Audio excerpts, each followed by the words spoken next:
ரெண்டு கோட்ரு அண்ணா ஒரு ஃபுல் பாட்டில் விஸ்கி கொடுங்க. இங்க பாருடா, பொம்பளை புள்ள சரக்கு வாங்க வந்திருக்கு. வந்தா உனக்கு என்ன? అన్నా ఇదో ఫిష్ ఇవ్వా అన్నా అదొక్కటే బతకడం కష్టం అన్నా. నేను ఒక్కనే అన్నా బతుకుతాలేను.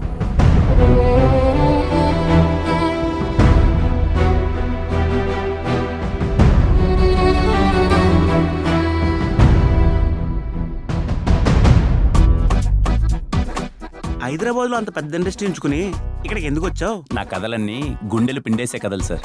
అవి తెలుగులో తట్టుకోలు. ఏం చదువుకున్నావు బాబు? జీవితాన్ని అంటే చదువు అబ్బలేదు అని చెప్తున్నాడు ఆంటీ. ఈవిడేంటన్నా తెల్లారే మొదలు పెట్టేసింది.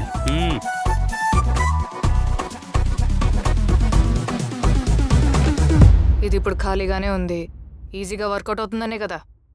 మీలో ఏదో కొంచెం మార్పు వస్తుందని. నువ్వెవరా నన్ను మార్చడానికి? అసలు నా గురించి నీ ఒపీనియన్ ఏంటి? స్టీవెన్ గారి దృష్టిలో మీరు ఎప్పుడు ఇది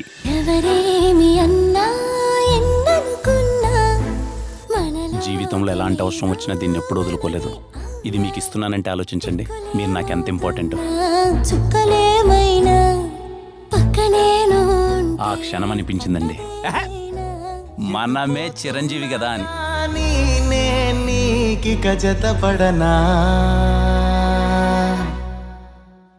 ఈ రోజు నుంచి మీరు నా దేవత, నేను మీ బానిస.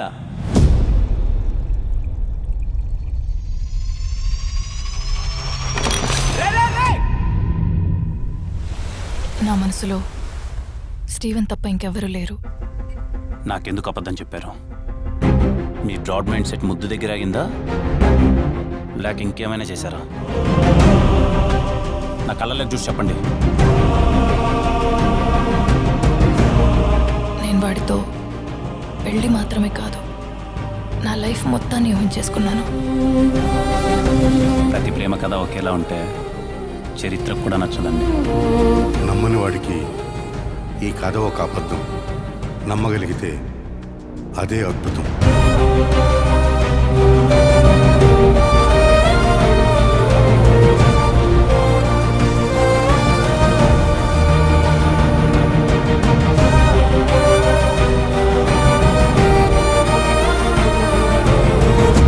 స్టీవెన్, అది ఊహించుకుంటుంటది, తల పట్టేసినట్టుంది. స్టీవెన్